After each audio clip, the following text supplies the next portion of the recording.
Fellow Jews, how do you do? I'd like to introduce Jewish Mom Approved. Hi, and welcome to Jewish Mom Approved. Today I'll be talking to my good friend Menachem Silverstein and comedian. He's a very nice mention now. Menachem, tell us a story of how you got into comedy. Tell it all. We want to hear all the tea. All the juice. So it's a fun little story. Basically what happened was I always loved stand-up comedy. But as like an Orthodox Jew, I never really thought that I'd kind of like anybody would want to see me like felling on stage or whatever. It just didn't sound practical. So I always liked watching stand-up, never went to a stand-up show. And then when I was 18, I was in LA. I was the head counselor of a camp with some counselors. I had nothing to do on a Saturday night. And I saw that at the Improv, they were having like $5 tickets for the amateur night. So I took my counselors to the show. There were about 9 comedians and 5 of us. And the comedians were like, we refuse to perform in front of 5 people, which now as a comedian, that's a ridiculous thing to say, but they canceled the show. Next door, they were having a show with Ron Artest, the basketball player, Meta World Peace. He was hosting a show. So because our show got canceled, the manager's like, hey, you can go into that show, but wait at the bar. While I was waiting at the bar, I met a comedian named Stephen Kramer Glickman from Big Time Rush. Oh my God. Yeah. Well, okay. I know we're derailing. I guess. Are you a fan? We'll derail really quick. I was actually a month earlier, my brothers were watching Big Time Rush and I saw his name, Stephen Kramer Glickman. I'm like, oh, he's Jewish. My brother's like, you don't know that. And I'm like, I'm going to meet him and ask him. And then a month later I see him and I met him. We had a conversation. We hit it off. He had a show the next night that he invited me to. That night we go and we see Meta World Peace and his show. He had a comedian, Leslie Jones, who's on SNL on the show. And he had a guy named Jay Phillips on the show. And I turned to my friends and I was like, I'm going to share a stage with that guy one day. And my friend's like, you're going to share a stage with him? You don't do anything. And I'm like, I'm going to start doing something and share a stage with him. And then right before the pandemic, beginning of 2020, I shared a stage at the Laugh Factory with Jay Phillips. And then what happened was I always loved Mitch Hedberg. He's one of my favorite comedians. One of my favorite comedians is Taran Van Gossri. He has 2 shows a week at the Laugh Factory, and Mark Norman. And then what happened was I became very close friends with Taran, which was kind of amazing, like, you know, comedy icon, and you could be friends with him. We're actually really close right now and we write. And then what happened was I was like starting to do open mics in practice. I got to pitch Amazon on a show about stand-up comedians. And it was kind of this misfit comedians. And they were like, oh, and you would be one of the comedians, right? And I was like, oh, of course I'd be one of the comedians. And I was like, holy shit, I hope I'm allowed to say that. I need to start stepping up my schnitzel, holy schnitzel. That's what I said. But yeah, so I decided I have to step up my comedy chops. And I started doing a lot more comedy and taking my comedy a lot more serious. Okay, so I know comedians probably hate this question, but do you have like a go-to joke that you might want to share right now? Maybe like a little tidbit of a story. So it's funny. A lot of people ask, so therefore I put one together. I always tell people that I dated through a matchmaker, and they're shocked. And I'm like, dating through a matchmaker is like dating through a matchmaker is like dating through Tinder, except every time you swipe right, your parents get a notification. That is so funny. Very true. I could see several going, we should create that. We should have the matchmakers send a Tinder-like thing to the parents, and the parents just swipe for you. And it's basically parent-to-parent Tinder. Think about it. Yeah. Most of my stuff is based on real life. My wife kind of does and says hilarious and amazing things. So a lot of that is like real stories just incorporated into my comedy. And everything in my comedy is kind of based on real stories. So a couple of them, like there was, I have one joke, I'm not going to say which one, but basically it kind of happened to my wife. And I was like, I need to say this. It's so funny. And she's like, no, that's really embarrassing. So I just switched it out and made it about me. Good. And then it's kind of even funnier because kind of the gender swap, it happening to a dude is even funnier. But yeah, everything's definitely like based on real events. And then I have like my Jewish character who kind of like screws everything up is Shlomo. And I kind of will throw it to Shlomo once in a while. I'll be like, anti-Semitism is terrible. I never understood anti-Semitism until I met Shlomo. Now I get it. So that character is like based on people that you like. Everybody has a Shlomo in their life. So I don't have a specific Shlomo, but we all have a Shlomo. For people who are trying to get into that world of stand-up, like especially now, you have like a notebook where you write things down. Like what do you recommend people do to like begin their process?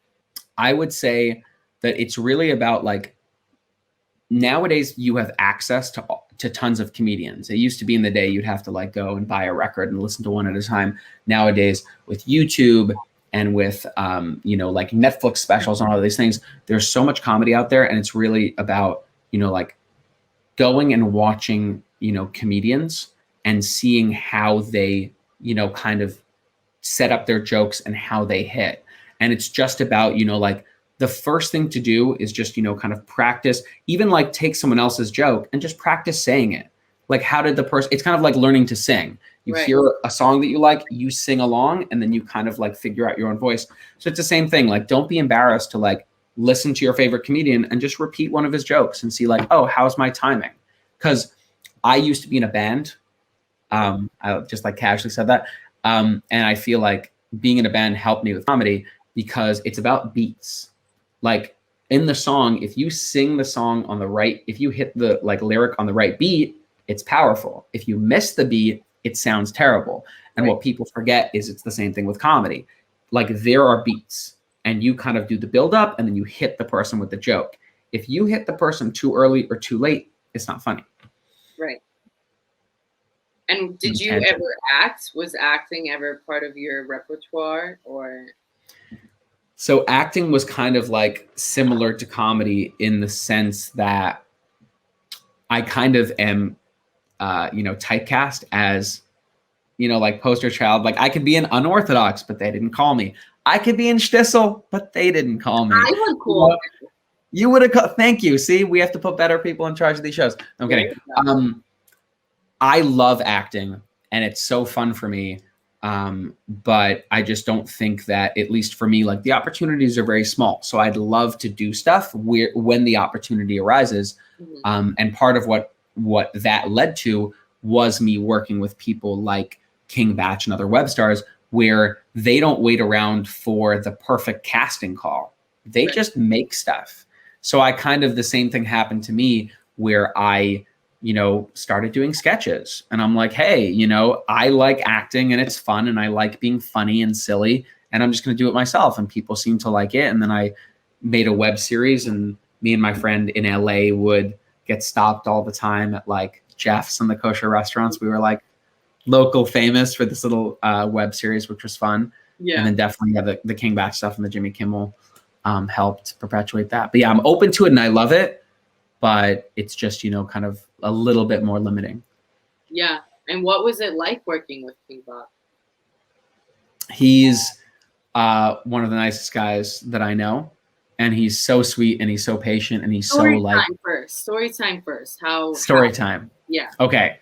So I was writing for TBS and he was working on TBS. So we kind of, that was like the original connection that we had. He was working on a show called Angie Tribeca, and I was working for their like sketch department, writing sketches. And then basically we hit it off and we became friends and we would text each other and hang out a little bit. And then one time before I was doing sketches, he texted me, he's like, hey, what are you up to? And I'm like, not much. And he's like, okay, come over. And I'm like, okay, cool. So I come over and he has this guy who's massive, just this guy who's like this mountain of a person just standing there. And later my brother asked me who I hung out with. And I was like, oh, I hung out with King Bach and this guy named Bradley Martin. And my brother freaked out. I was like, Bradley Martin, he's huge. And I'm like, I don't know. Like, I didn't know him. Really nice guy. And basically we filmed kind of the first sketch where me and Bach are FaceTiming him. And Bach is saying, I want to meet your ass. He wants to meet your ass. He loves you. He's a big fan. He wants to meet your ass. And the guy hears, I want to beat your ass because the connection's bad. So when he comes to the house, We open the door and I'm like, hey, and he just grabs me and slams me into the wall. You know what? Let's take a look at that tape. Can we take a look at that tape, guys? Please. My guy right now. I can call him right now. Yeah. Pick up. Yo! Yo, what's up, Bash? What's up? He said he wants to meet your ass. Wait, what? Yo, can you hear me now? No. Go ahead. It's breaking up. I said my boy. Yo, what? Where you at? Send me your address. Alright, yeah, we'll see you soon. Yeah, we nutty and bucky and ready to fight. I bet ya I'm a little nice, I was best that they right. Slow-mo of just like... Just the repeat of me slammed. Yeah, we can make that a meme. We should make it an NFT. When you and can't some money. find the Jewish boy. Shh. And so we're going to hype you up a little bit. Like, no big deal. Yes. You directed your first short film this summer. I want information. What was it called? What was it about? Where can our viewers go check it out? So that was actually kind of like a crazy experience. What happened was I wrote a short film. So I'm a comedian. So my main talents when it comes to writing, I would say, is comedy and specifically the dialogue. And I came up with this idea for a short that was a silent drama. And I'm like, that's such a terrible idea. It's completely out of my wheelhouse. And I mentioned it to my wife and she's like, oh, it's a phenomenal idea.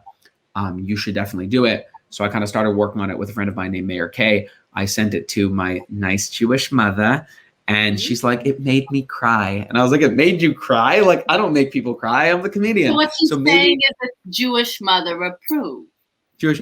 Either that, I'm not sure if she's like, it was so beautiful it made me cry, or, oi, my son's not a lawyer, it made me cry.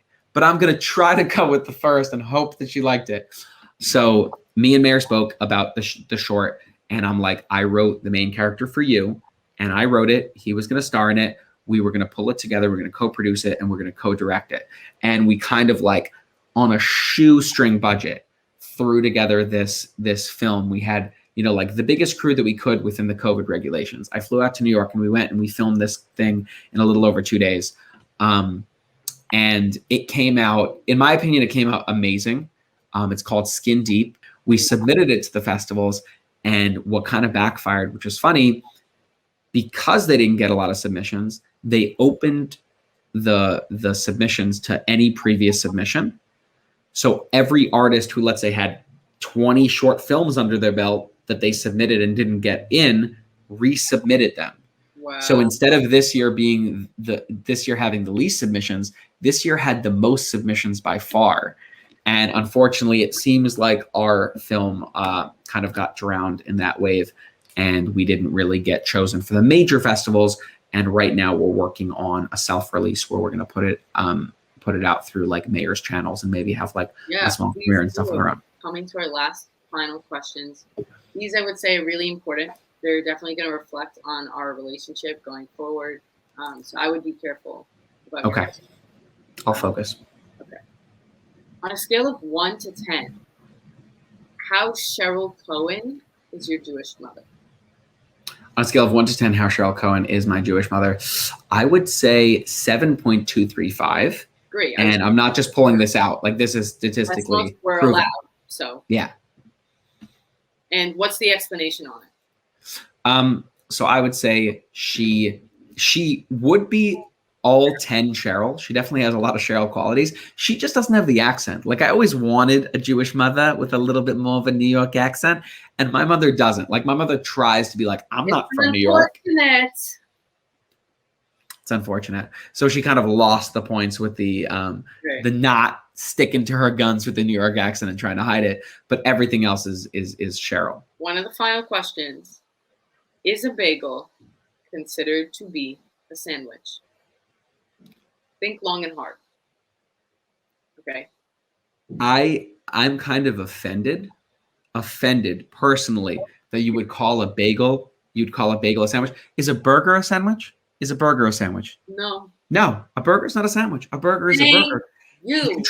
You try to put a bagel, one of the Jewish creations. It's like it blows my mind. A bagel is its own category. Okay, Correct. a bagel is its own category. People Correct. are like, is a bagel a cake? A bagel's not a cake. A bagel's not a sandwich. A bagel is a bagel. For somebody in modern day America, 2021, to call a bagel a sandwich, I don't even know what to do. I don't know what to do. There has to be a movement. Is there anything else you want to add before we close out? Anything you want to ask me or anything else you want to share? I wanted to just kind of reiterate how amazing of a host you are. I think that you're totally killing the game between the characters. And also, can we shout out your TikTok? Can we shout out your TikTok? And how amazing you're killing it. It's like, okay, you put out so many TikToks, and a lot of people will be like, you have to put out 3 TikToks a day, and then they'll put out like kind of these half thought out TikToks that are just like them in their car, like, I like TikTok, and you're like, nobody wants to see that. You put out 3 TikToks a day, and each one is funnier than the next. It's like quality, quality, quality. And that's what I really appreciate. And then you also like, well, out of the 3, you'll like repost them on Instagram. So it's like a lot of times, let's say I'll catch it on TikTok and I'll be like, that was really funny. Then I'll go on Instagram and I get to see it all over again. So I think that like your content is great. Keep it up. And I think that you're on the path to, 100K, which leads to 1 million. Most famous Jew. My money's on you. It was on Zusha with 65,000, and now it's on you. Don't tell Zusha. Don't tell Zusha I said that. You might have the TikTok war. Shh. Photos, Zusha. TikTok. You're hysterical too. It's always fun to watch you, and always fun to engage with your social media, especially. Thank you. If you guys haven't already seen Menachem's TikTok, let them know what the TikTok is real quick, and then I'll finish my thought. TikTok is at Menachem S. All the other platforms, I missed Menachem S. Twitter, Instagram, I had to like put the full name, but I was on TikTok early enough to get Menachem S. Not early enough to get Menachem. That is the dream tag. One day. But so I'm going to leave the door open, right? I'm going to leave the door open. You made that so fun. Like, I was dying. I was like, wow, I didn't even know that was a trend, but you just killed it. Like, I hope people do that now. And that's based on real events. Like, this is a real thing that you'll find out your children, they won't know you exist. Okay. I'll be on the couch. My children will walk on me to get to the other side. I'll be like, hey, how was your day at school? I don't exist. I need to use the bathroom. Abba, Abba, Abba. Like, all of a sudden they know me. They know my middle name. They know my social security number. They're there with me. It's like, like you thought you wanted to like have bathroom time alone. Yeah. Apparently children didn't get the memo. Children think this is family time. It's like movie night on your phone. It's great for your material. You got children. I got a Jewish mom. Boom. Exactly. No, thank you so much for being here. And thank you everyone for watching Jewish Mom Approved. And we'll see you next time. Amazing show. Menachem was just too much of a mess that we couldn't put it all in one video. So if you want to watch the rest, check it out here. And we'll see you next time on Jewish Mom Approved. Jewish Mom Approved.